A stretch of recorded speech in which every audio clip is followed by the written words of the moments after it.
A very nifty piece of swinging, Meredith. Very nifty. What do you think, Bob? What do I think? I got it. What do you mean you got it? For 3 weeks, I've been wondering what to call that shaggy, long-haired sheepdog of mine. I think I'll call him Meredith. What's this? Listen, young, what's the idea of calling your dog Meredith? Now, Meredith, don't get excited. The dog had to have a name, and I just called him the first thing he reminded me of. Well, that's different. As long as you did it for sentimental reasons. You know, that's a funny thing. I named my dog Meredith, too. You did? What kind of a dog is it? A Mexican hairless. Oh, a couple of wise guys, huh? Making fun of me by calling your dog Meredith. Well, you know that pet baboon of mine? I wish I could name it Bob, and I'd get even with both of you at once. Okay with me, Meredith. I don't care. Go ahead and name your baboon Bob. I would. Only, you see, yesterday he became a mother. Oh, a mother, eh? Well, what did you call the little darling before he surprised you? We called it Meredith. It was my wife's idea. Oh, your wife's idea, huh? Well, the babies are very cute. Yeah, I can imagine. All except one. Ugliest thing I ever saw. Absolutely no expression. Big bags under the eyes and an enormous red nose. Now, wait a minute, Meredith. If you've got anything to say about me, you can say it to my face. Hello, Frank. Oh, don't try to soft-soap me with that hello. I know I haven't been looking very well lately. Now, Frank, Meredith wasn't things... talking about you. His baboon just had a baby. Really? Meredith, have a cigar. Oh, another wise guy. Listen, I'm fond of my baboon. I feel the same toward it as these fellas do toward their dog. Oh, you boys have dogs, I've got 2. That police dog of mine is the greatest dog in the country. Hurdles fences 6 feet high, fights like a Trojan. Is he a good watchdog? Recognizes any crook instantly, sort of a sixth sense. The minute he sees a thug, he attacks him. I hate to let him go. Why are you letting him go, Bob? He bit me yesterday. What is this whole hum business, Frank? Aren't you interested in dogs? Not anymore, fellas. I was once the owner of the world's greatest dog. Champion Count von Stafford von Gleason auf der Heide ganz gut III. What breed was he, Frank? A mutt.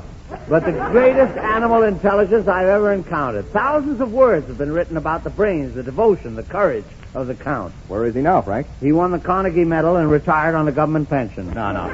Wait a minute. How did your dog win the Carnegie Medal? Well, fellas, I was once entertaining a glamorous throng of international celebrities in my townhouse in New York. Your townhouse? Yes, East 73rd Street. It cost me a cool $3 million, but a tasty little place in a rococo sort of a way.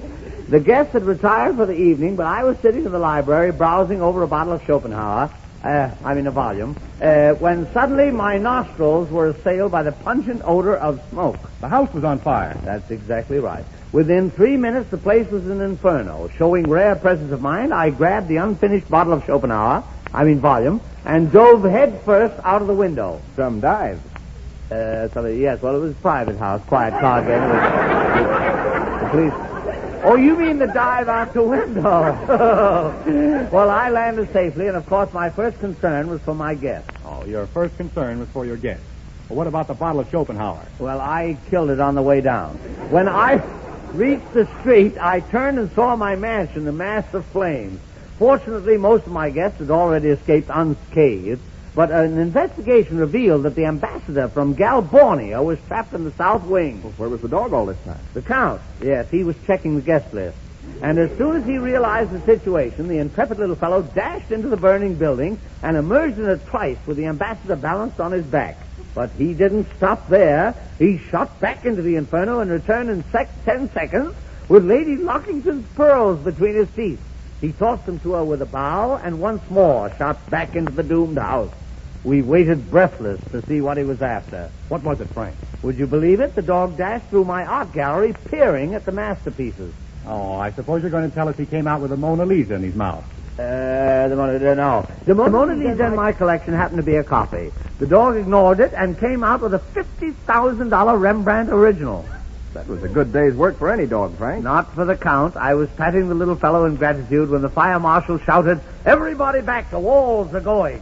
I looked up at the house, and in that instant the Count broke from my grasp and dashed back into the Holocaust. Somebody... It looked like suicide. We could hear the walls cracking even over the roar of the flames. Suddenly the back wall went out. The side walls were tottering. When through the smoke and the curtain of fire came staggering Count von Stagwitz von Gleason auf der Heider ganz gut III. What do you think he had between his teeth? What?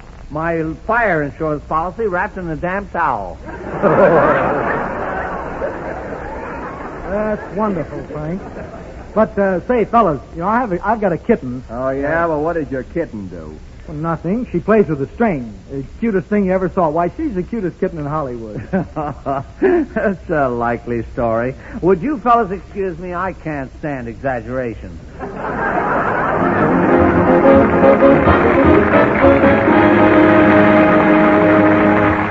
2 weeks ago, Fanny Brice sang on this program a song she made famous on Broadway, the immortal Rose of Washington Square. Since that night, we've been swamped with petitions for another of Fanny's Rose songs, and she's going to do it for us now. Fanny Brice sings Second-Hand Rose.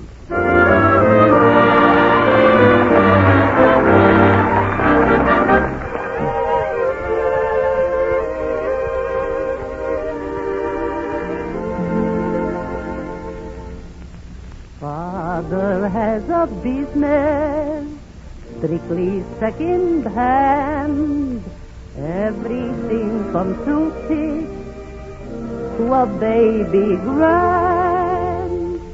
Stuff in our apartment came from Father's store. Even things I'm wearing, someone wore before. It's no wonder that I feel abused. I never get a thing that ain't been used. I'm wearing second-hand hats, second-hand clothes. That's why they call me second-hand Rose. Even my pajamas, when I don them, have somebody else's initials and them. Second-hand rings, I'm sick of second-hand things. I never get a single thing that's new. Once while strolling down the street, a woman got my goat. She nudged her friends and said, oh, look, there goes my leftiest coat. Everyone knows that I'm just second-hand Rose from Second Avenue. Even Jakey Cohen, he's the man I adore, had the noise to tell me he's been married before. Everyone knows that I'm just second-hand Rose from Second Avenue.